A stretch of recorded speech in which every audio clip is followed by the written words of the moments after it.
Hello, and welcome to the Filmographer's Podcast, where we examine a director's career one film at a time. I'm Michael Moreci. And I'm Keir Graff. We're interested in the big picture. We'll be discussing why each film succeeded, or why it failed, looking at it in the context of the Hollywood landscape at the time it was released. We want to know how working artists make a life in the arts. We don't present lengthy plot summaries, but we do share spoilers. So fair warning, we assume you've either seen these movies or you don't mind having the ending ruined. Today, in our first episode of our first season, we begin our journey through the career of Steven Soderbergh, one of the most celebrated, fascinating, and versatile directors in modern American cinema, starting with his breakout indie classic, Sex, Lies, and Videotape.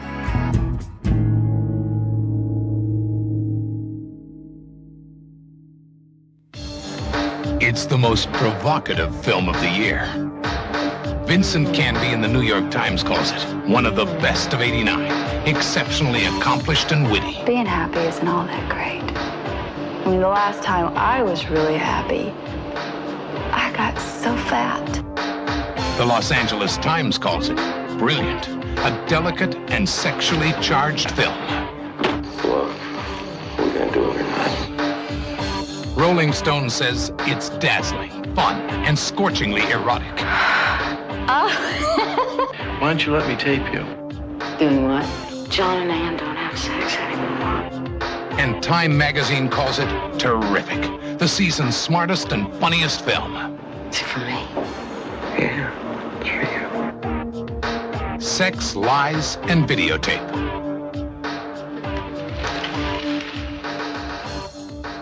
Is that for me? Yeah, it's for you. A Miramax Films release. Keir, what interests you about Soderbergh? That's a great question, and one that I've been pondering ever since we started discussing this podcast. As you know, we discussed, a couple of different directors before settling on Soderbergh, and I just feel like, I think maybe selfishly, it's partly because his career in some ways mirrors my own. I don't have the success Steven Soderbergh has, but I see him as a journeyman in some ways, as somebody who's really willing to apply his skills to a lot of different problems. He works in both, obviously very successful commercial franchises, but he also makes very personal, independent films. And he's got pretty good longevity so far. I think he's got more films left in him, even though he did briefly retire. And so, yeah, I'm interested in him, particularly because he's not somebody who I think would call himself an auteur. I think because he is somebody who is very willing to be a craftsman who will apply his talents to many different problems. What about you? Yeah, similarly, it's funny because I love Soderbergh, and I'll be totally frank and forthright that he's one of my favorite directors. And as a budding sort of director, filmmaker myself, I don't know that anybody's had more influence on me. And I think that the reason he speaks to me is similar to the reason he speaks to you, is because he just has this, and we have similar backgrounds coming from working middle class, and as does Soderbergh. And he has that principle of a middle class, working class director. Very much. And I love that. It's awesome you mentioned the word auteur, because I thought about that a lot. He doesn't blow up the auteur theory, but he blows up the auteur behavior, Well put. Because auteurs are supposed to be difficult and do 90 takes, and their schedules get extended and their budgets get blown up. And Soderbergh's a guy who prides himself on time and on budget. He talks about it all the time. And while in a way you can look at it and be like, well, what does that matter, when you're watching the movie? And in a way it doesn't. Because look, I love cranky auteurs. I love Kubrick and I love Fincher, and I don't care how many takes it requires. I still love their movies just as much. But I do think that the way he approaches his craft is the same thing that gets put in his art.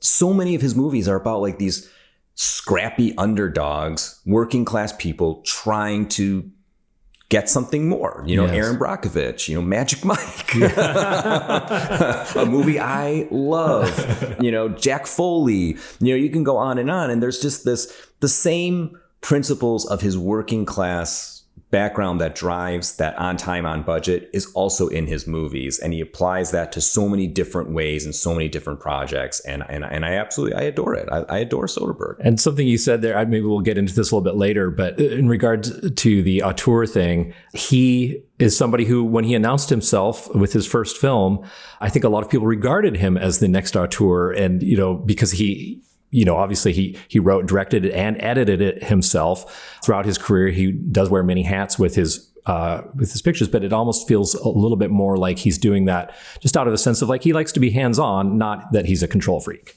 Yeah, I mean, he said that the reward of filmmaking is the filmmaking itself.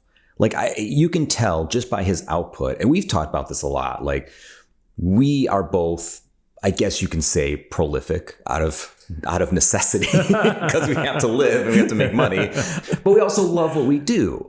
And I think that he's prolific because he clearly loves making movies. Like he just loves doing it. Like he retired for like 15 minutes. Like you see these filmmakers who are like 7-8 years, and there's reasons sometimes that they couldn't get a project off the ground, bad things happen, but like there's also like a slowness. So we know some artists who have a very glacial pace. Terrence Malick. Yeah. Particular, let's call them. They're particular. Where Soderbergh just wants to go and make stuff. And I think that's also something that shares our impulse. We couldn't not be doing this. I think he shares that as well. Absolutely. So we're going to take a break, but when we come back, we'll tell you a little bit more about ourselves, who we are and why we're doing this. Then I'll share a brief biography of Steven Soderbergh before we discuss his breakout hit, Sex, Lies, and Videotape.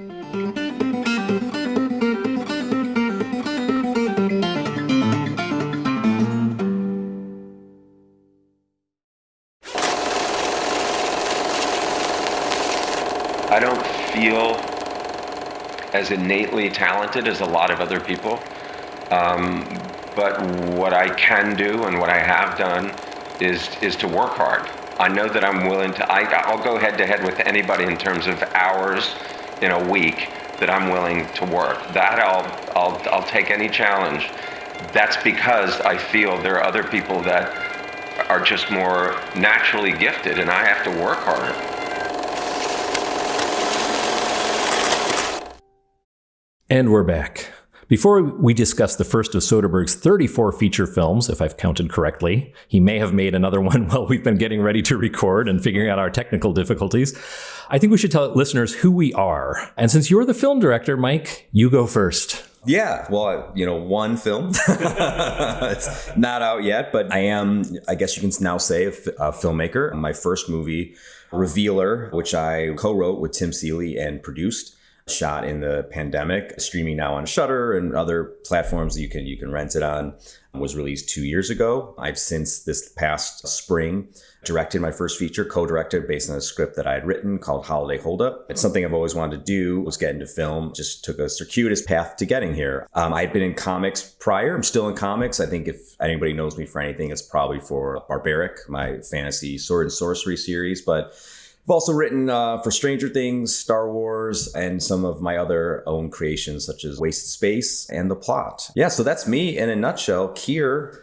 Is that all, Mike? Is that all? Like Soderbergh, I was working on another one in between.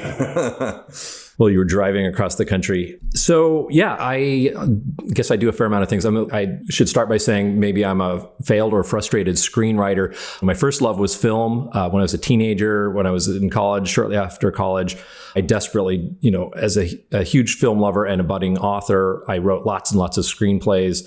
I shot some films straight to video and had nearly sold some screenplays and almost had an independent film produced before our funding fell apart. But I have found success as a fiction writer.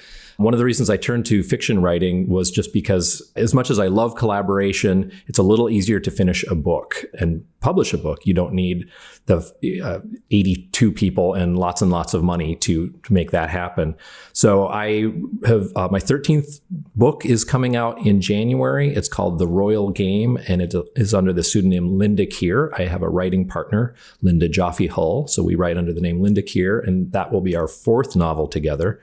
I also write with James Patterson. I have a middle grade mystery series called Minerva Keen's Detective Club. The first installment came out this year. Second one comes out in 2024. I have written books under my own name, both for kids and adults. I have done some ghostwriting. I do a lot of kind of book doctoring and stuff like that. And I'll probably just leave it there. But yeah, I consider myself to be more of a craftsperson or a journeyman author than an auteur. And I love an assignment. And I think that maybe that's another reason that I really connect with Steven Soderbergh, is that the next book that Linda and I have coming out, The Royal Game, it was an assignment. It was brought to us by Alloy Entertainment. They like to create properties that they then sell film rights to or other screen rights. And it was a book that I never in a million years would have thought I would write. It's a romantic mystery, loosely based on the Meghan and Harry story. But it was an absolute blast to write, because once I'm into this story is story. And so I'm really proud of that and happy I did it. I don't know. That sounds really like you, though. I know you're obsessed with the royal family. I mean, we're both kind of like, we're soccer fans, we're football fans. So it's just the next door over, right? It is the next door over. Several doors over.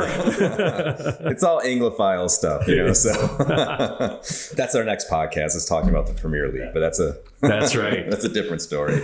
So yeah, quite the accomplishments, Keir. I like how you casually worked with James Patterson, just kind of snuck that. Just like to throw that out there. So, but enough about us. We should talk about the man we're going to spend the next year talking about. So you're going to lead us off here, Mike. Tell us about what Soderbergh was doing before he made the film that rehabilitated Andie MacDowell's career.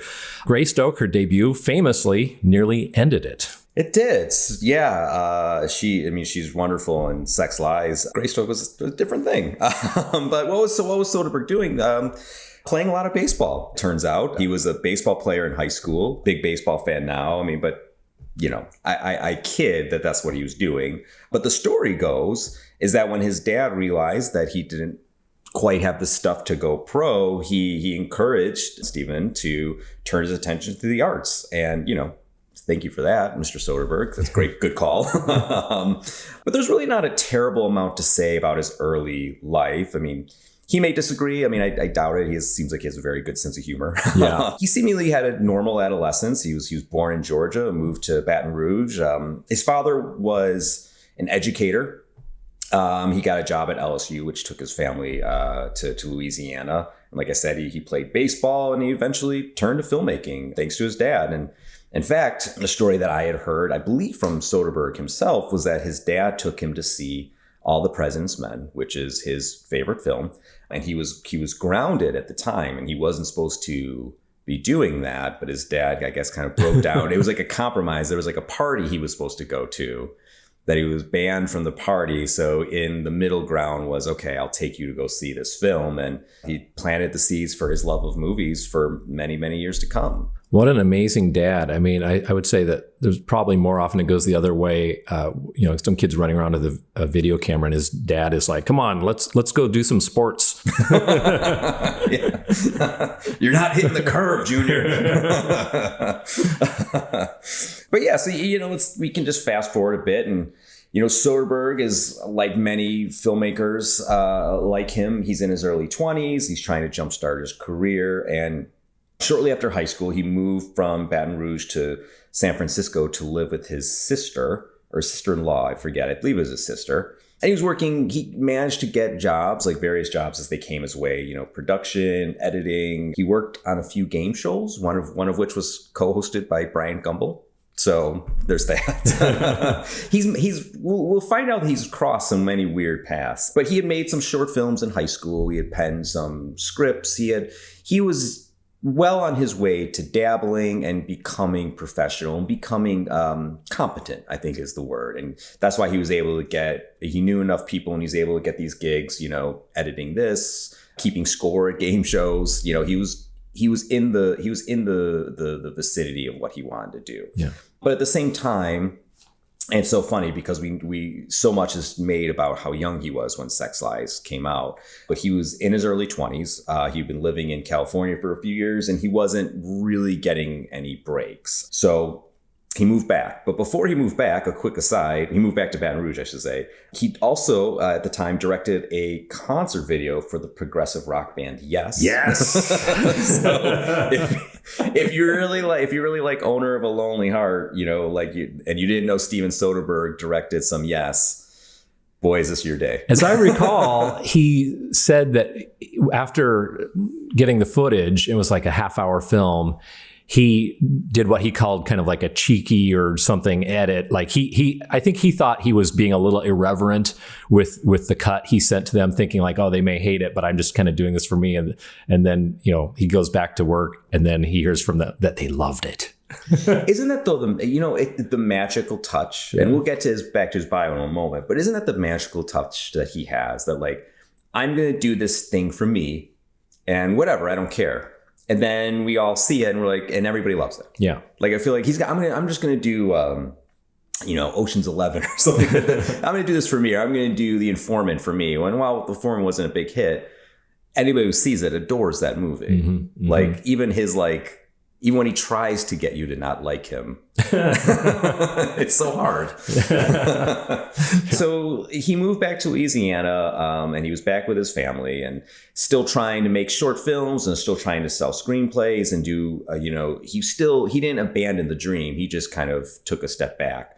He decided again to go back to Los Angeles to make a go of things. And he was going to move right after Christmas. And right before, he actually had sold a screenplay actually called Dead from the Neck Up to Outlaw Productions, who eventually got involved with Sex, Lies, and Videotape. So that was the reason he was going back to LA. And he was going right after Christmas, and he has an idea for a movie that says is pushing on the inside of his brain. And he starts writing it on Christmas Eve, and this movie becomes Sex, Lies, and Videotape, which begs the question, is Sex, Lies, and Videotape a Christmas movie? I'm going to say no, but I wish it were.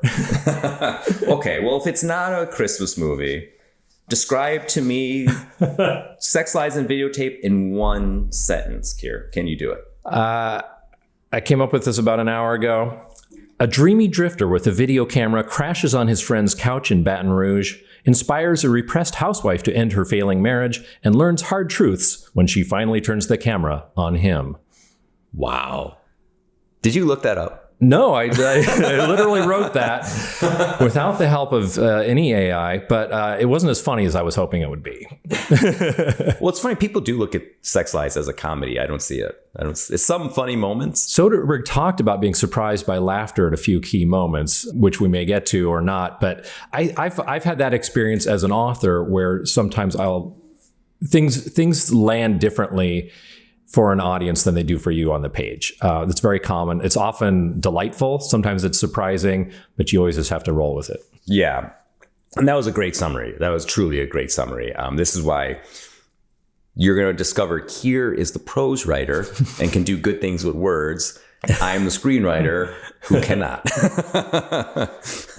Having read your current screenplay in that you're working on, I have to say, though, I could see it in my head. The visual sensibility was fantastic. So, well, thank you. Together, Wonder Twin powers activate.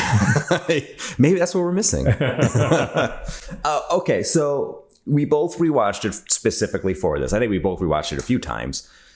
What were your reactions upon seeing it again, and how long has it been since you had watched it prior? Yeah, so I don't believe I've watched it since around the release time. And I was trying very hard to remember when I initially saw it. I honestly can't tell you if I saw it in a theater or on videotape. I had very strong memories of certain parts of it, but they didn't cohere into a complete memory of the film. Okay.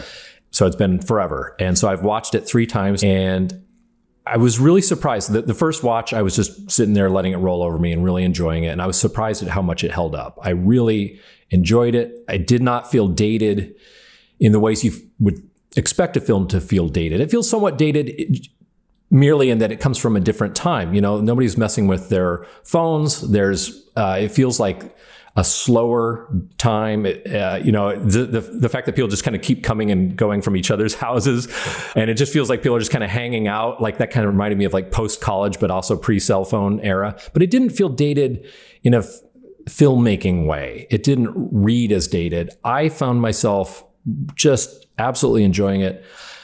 most surprisingly, I think I had forgotten how good the performances by Spader and McDowell are. Yeah, terrific. I probably, when I first saw it, I was still prejudiced by, thinking of James Spader as this kind of brat packy kind of guy, and he plays the heel in all these teen films, and he was so good at that.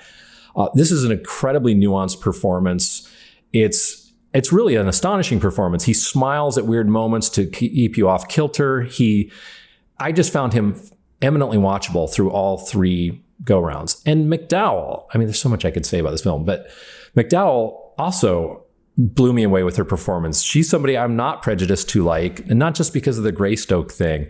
We have previous. She moved to my hometown shortly after I got out of college. I found myself living in Missoula, Montana, and she famously moved there and spent a few years there. And we would run into her around town, and there were always these weird exchanges where you'd look and you'd think, oh, this person looks familiar. And then you'd see her looking at you like, don't look at me, don't recognize me, I'm trying to be incognito. There were all these weird little encounters throughout, Then when she left my hometown, she wrote a letter to the paper thanking everybody for being so nice to her. And I was like, who has that sense of importance about like their relationship to the town where they live? It's like she was like, bestowing her presence upon us. So I always really disliked her.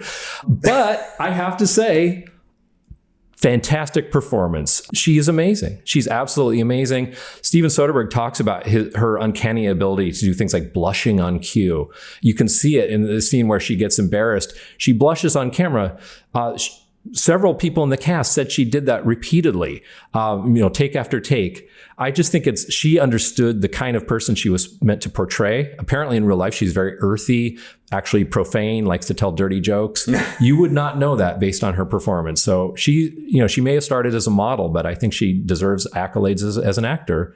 So yeah, I'm rambling, but my experience rewatching it was really positive. I just thought, you can tell it's a first film in some ways, but you can really see Soderbergh, he's got some technique. He's got some flash. There's some really nice cuts and some clever transitions, some surprising transitions that really pay off. So I thought it was, a remarkably assured first film. Yeah.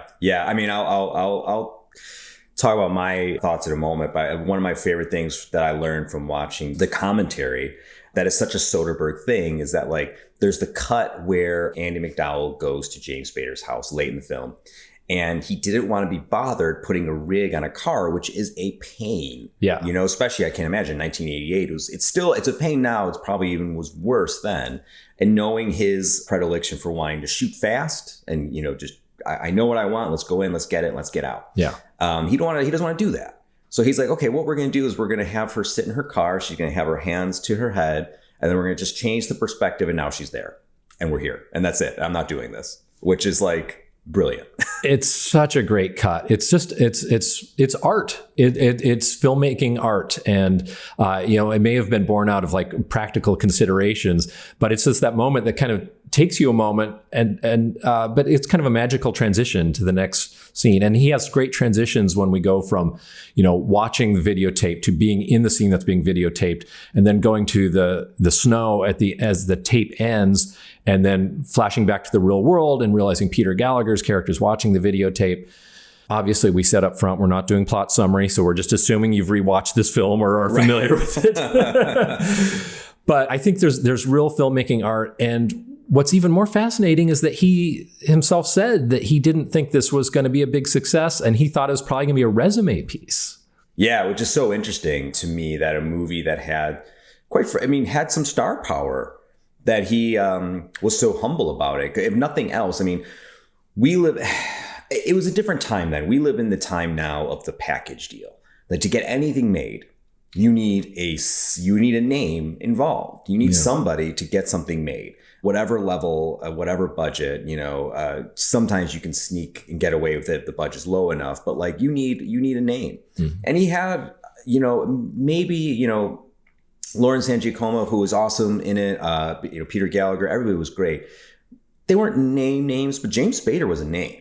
Like he was a guy then, so it's funny to hear him think about the movie in that way, where now you think like if you had, even if it were $1 million movie with James Spader in it, it's not a resume piece. That's a legit movie. Absolutely. Maybe it just shows how grounded he is, that he just didn't want to get ahead of himself and think this is going to be a big success. But yeah, he had $1 million budget, 1.2 or whatever. So it's not a shoestring independent.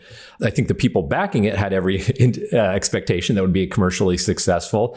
But he did have funding, but he didn't have a distributor. So obviously, without a distributor, it would have been more of a resume piece for him. Yeah, it would have been a direct to video. Yeah, and they would have been hoping they were hoping that the sex angle would sell it, and they were a little upset when there was no actual nudity in it. That's a whole nother story. I want to know from you, like, do you remember the first time you saw it? How many times have you seen it? And what was it like rewatching? So I saw it sometime when I was, during the 90s, and I was a teenager, really looking to, the American indie film scene was booming, and it was such a formative part of my life and my youth.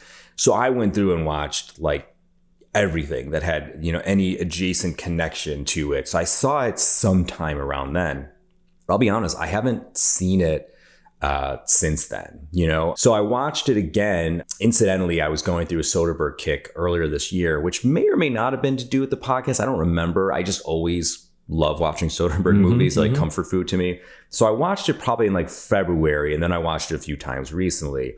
And it's funny you mentioned the sex thing, how there wasn't any, and that's, you really illustrates a lot of the film's, virtues and strengths really well. And I'm sure we'll talk still more about that. But like one of the things that really struck me is that like there's no sex. I mean, there are sex scenes, but they're never any. It's pre and post. That's it. Sex is in the air, absolutely. Right. But we don't see them in the act. Never. There's no nudity. Yeah. Never see anybody in the act. And I think but it's so interesting, and what makes it's such an interesting look at American culture, that like where we were and where we are, because I remember when that movie came out, and it was, kind of lifted up because when it was coming out was around the time of the Rob Lowe sex tape. So like this within kind of days, apparently. Yes. A story goes that he was at one of the screenings behind Soderbergh like 2 days beforehand. There's an apocryphal story that Lowe said something like, "Why can't I get a role like that?" But I'm going to guess that's just made up. I mean, yeah. It was too good to be true. It is too good to be true. It is too. He already had the role. Well, it's like they say, you go and get the job you want, and he did. But sex is always such a hot button topic in America. And so this came out at a time with the Rob Lowe thing, and also the proliferation of home video and things like that. And home video, pornography was really, that started in the early 80s, but it came at this really interesting time where it's a movie that has the word sex in the title, but doesn't actually have any sex in it. But I think people saw it and were still just as kind of, those puritanical views still came out, because really the movie is not about sex, it's about intimacy. And I think that really made people potentially more uncomfortable and made it more of a hot topic and more of a piece worthy of so much discussion, because it's like, ooh, this movie isn't like, it's interesting. If it would have came out straight to VHS, which is a huge market at that time, that it sounds like that's like a failure of some sort, but actually the straight to VHS market was huge in the 80s and 90s. True. But if it came out then, it would have been viewed as more kind of salacious, I guess you can say, but it got this prestige release, which kind of helped the optics on it. But I still think people saw it, and there was just some sort of like reaction then that I still think would be the reaction now of like that it's about intimacy. It's about like truthfulness. It's about honesty and how sex ties into that. One of the perfect parts that I think in the movie for me is where Laura San Giacomo is what's her name? Cynthia, I believe. Cynthia, so. I'm pretty sure. But she's recording her tape with James Spader. And she talks about the first time she saw a penis, and she's like, she saw it as something detached from the person's body. And she describes it that way. And it's so interesting because there's these two views of sex that like she takes, and Peter Gallagher's character takes too, that like sex is something outside of honesty, truth, and intimacy. It's just something to do almost. When Peter Gallagher arrives at her house and she doesn't want to have sex, and he's like, well, I've got to do something. Yeah, You know, like absolutely. It's just something to kill the time almost, you know? And then she says, we don't have anything to talk about. And there's this perfectly timed beat. And he says, I guess you're right. Yeah. He's like, yeah. And meanwhile, like Spader, who, I mean, in a bold choice for a character, you know, we're told up front that because he says it himself, that he's impotent, which again, like talk about the antithesis of an American leading male. What a bold filmmaking choice to say, okay, you know, the male protagonist of this film is going to tell everybody he can't get it up.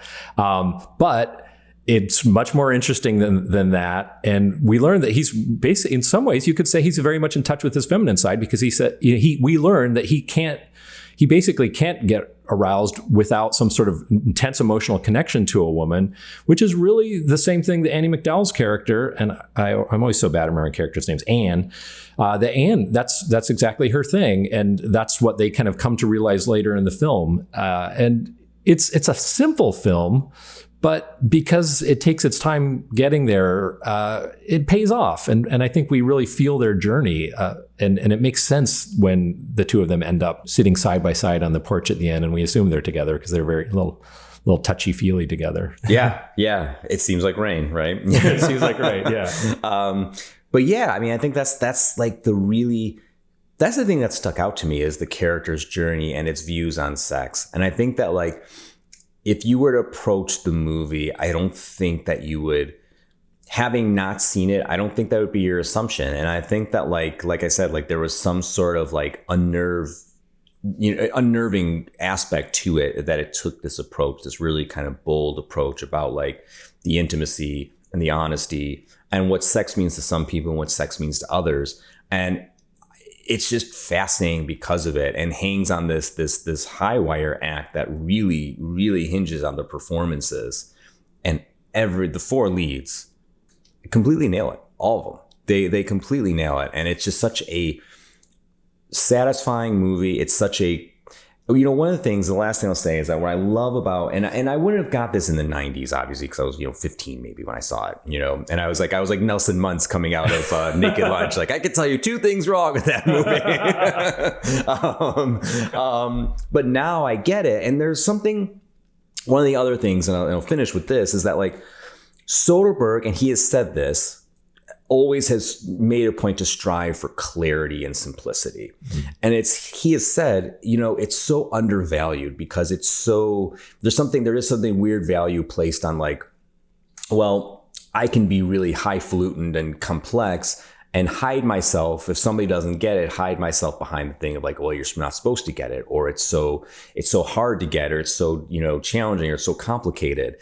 And that's, I think, and I agree, I think that's easier to do than to have a really good point and present it clearly and simply and not on the nose, but to have this just beautiful clarity. And he does it time and time again. And this movie has that, and has it in the way he directs too. There's nothing ostentatious. He does some clever things, but there's really nothing showy that he does with the camera. He moves it slowly. He does your standard, like wide, over the shoulder. Like he's just doing everything simply, but doing it all so incredibly well. And the end product is absolutely wonderful. Thank you for making that point, because one of my big issues with, art film and literary fiction, and obviously this is not to apply the broad brush to those two genres, but there are so many times when we encounter art films and literary novels that you finish them saying, well, there was some real beautiful stuff in there, but what the hell was it about?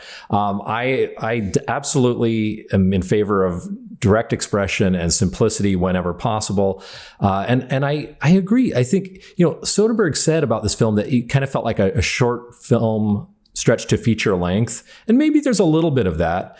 But I'm okay with that, because I love that it, as you say, it wouldn't have succeeded without the performances. Wrong actors, this would have gotten unintentional laughter, and it could have gone a completely different direction. So he's a technically proficient and gifted filmmaker who is really willing to trust his actors and let them do what they're supposed to do. And it really came together beautifully. But I think that's because he never lost sight of that simple thing he wanted to express. And he says himself that, and we'll be talking about this later this year, but, that he has films that didn't work. And it's because he said, sometimes it's just you move a few degrees and you never kind of get back on course. I'm not quoting him exactly, but he said something to that effect. And so he's very mindful that you have to maintain the simplicity of intention throughout the whole filmmaking. Yeah, absolutely. And we've had those projects. I'm sure you have too, where I'm in the middle of writing something and you get that feeling. You're like, I don't think I'm on the map anymore. Not a good feeling. No. So, all right. Well, then we're going to take another break. But when we come back, we're going to discuss how the movie was received. And we'll see how strong Keir's French pronunciations are.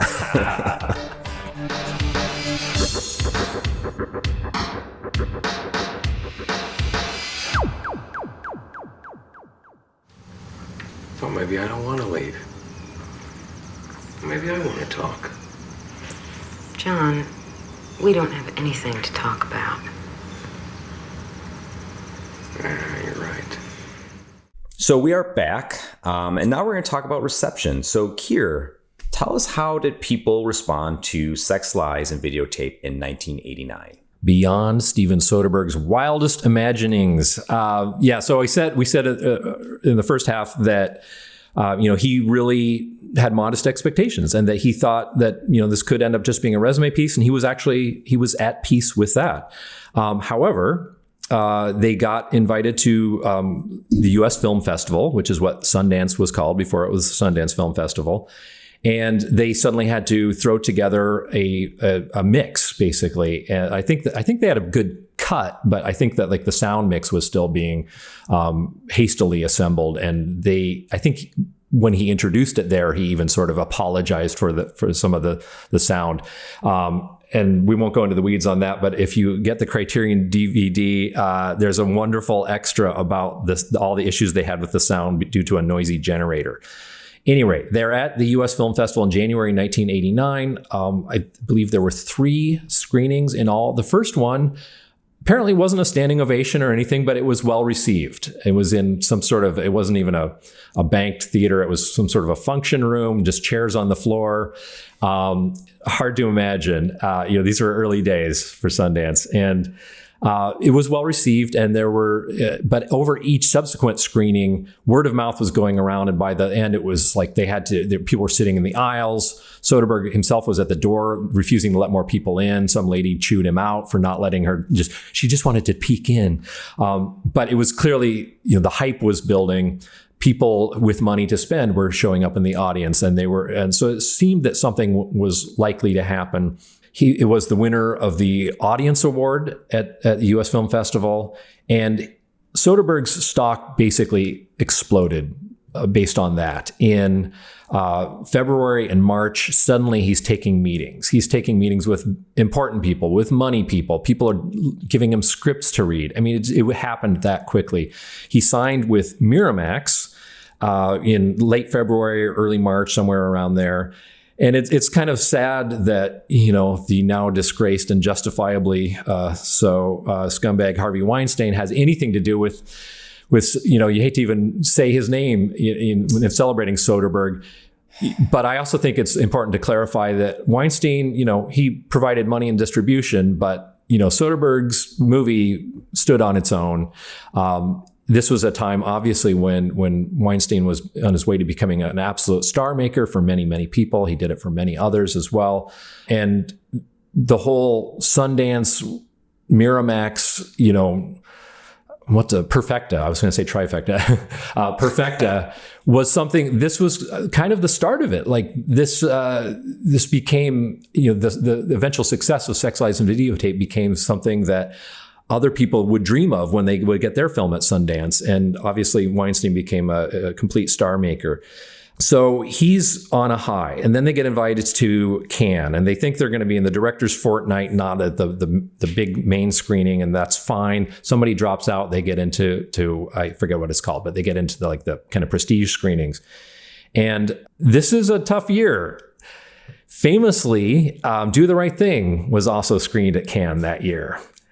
And the screening went very well. Apparently there was a pause. Like Soderbergh was always expecting the other shoe to drop, and he thinks they're going to start booing him, or people are going to yell at him to defend his movie or something like that. But there's a pause where it kind of sinks in, the credits start to roll, and then everybody's on their feet applauding, and it turns into a wonderful screening. He returns to Los Angeles until somebody says, "You better come back to Cannes. We've got word that you're going to be very happy if you return to Cannes." So he gets there. The night of the awards. Spike Lee is sitting in the seats looking very unhappy. He's already received word that they're going to be shut out. So Sex, Lies, and Videotape Spader wins Best Actor. The film itself wins the Palme d'Or. Soderbergh also wins the International Film Critics Prize, and Do the Right Thing is shut out. It became a bit of a famous thing because Spike Lee never wanted to shy of sharing his opinions, talked a lot in the press about how he got shut out. Soderbergh bears him no ill will. Spike Lee complimented the film. They got along just fine. But Lee had some great snarky remarks. like apparently like Wim Wenders said, well, there was no hero in Do the Right Thing. And Spike Lee said something to the effect of, "Oh, there's a hero and a guy taping women on video." Soderbergh says, "Fair point." I have to say, I agree with Spike Lee in that as much as I love Sex, Lies, and Videotape, I do think Do the Right Thing should have won. I do think that is ultimately a greater and more impactful film. But we all know awards they're just not fair. It's not worth obsessing over them. There's always, you got some, old European dudes who are, a little bit overwhelmed by Do the Right Thing. They chose wrongly. I think that Sex, Lies, and Videotape did deserve, there's an award they give for, like first time filmmakers or something, probably would have been a suitable award for it. But regardless, history's written, Soderbergh is on a panel at Cannes with Spike Lee, Jim Jarmusch, Wayne Wang. This is, he is clearly now part of the next generation of independent filmmakers. All this happens in a space of a few months, and I'm going on pretty long here. They release it finally in limited release in 4 theaters in August.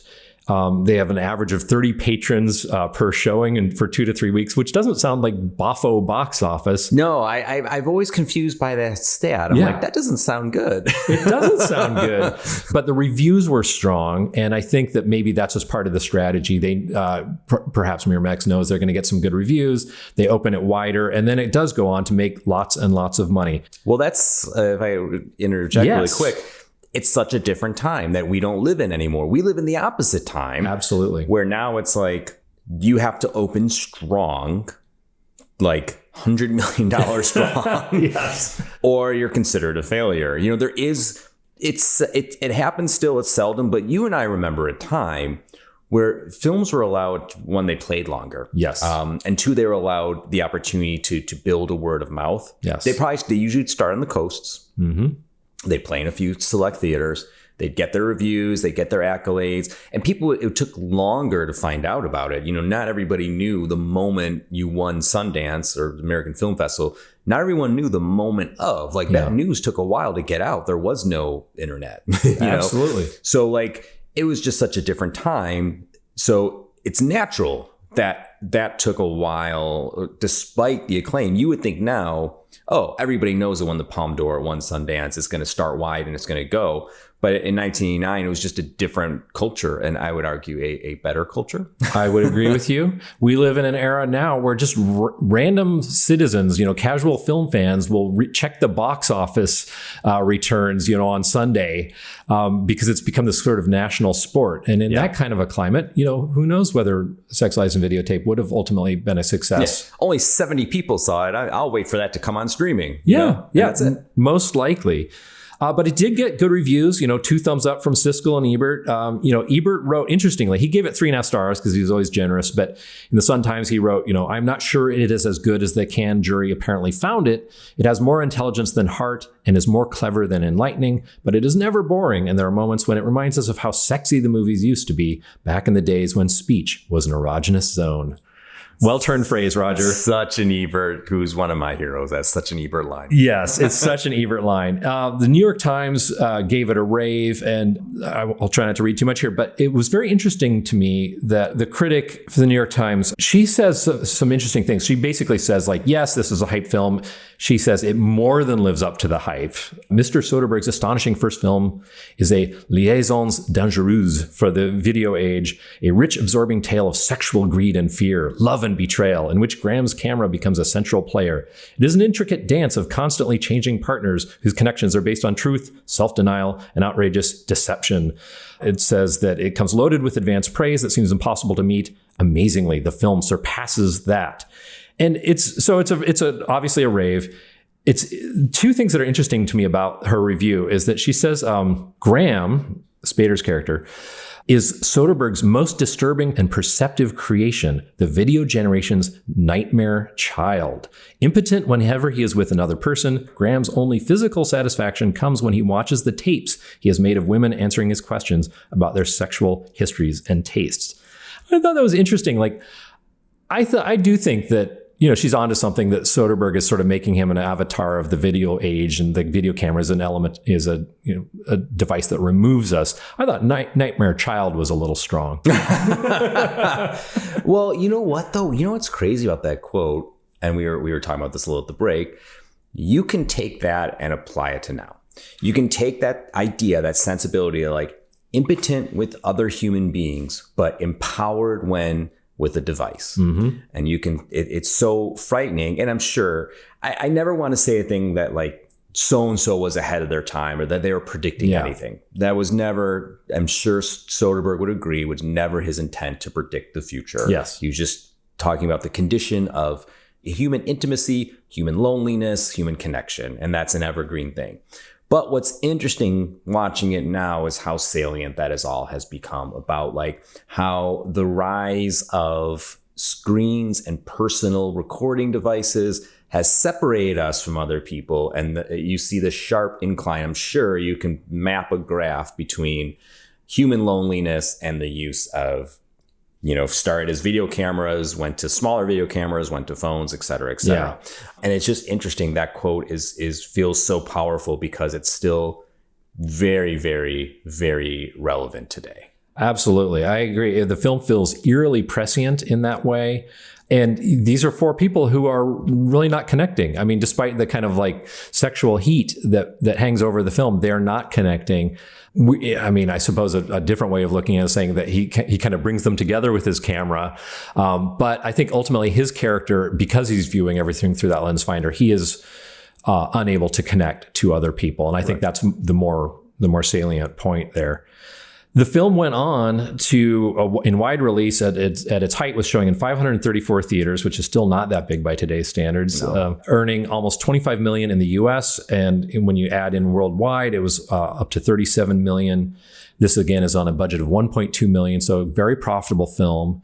In the director's commentary track with a somewhat irritating Neil LaBute, Soderbergh says to LaBute that it's the most profitable film I've made to this point. And this is recorded just before Out of Sight hit theaters, so roughly a decade later. Yeah. Although I thought I heard Soderbergh say that by this point, Sex Lies had earned $100 million. Maybe I misheard that. It's possible with video and all sorts of other revenue streams, maybe. Yeah, maybe. Yeah. But clearly a highly profitable film. So very understandable that he was given a lot of opportunities from there. And next episode, we'll be talking a lot about his next project and how he chose his next project. What he did with those opportunities. Yes.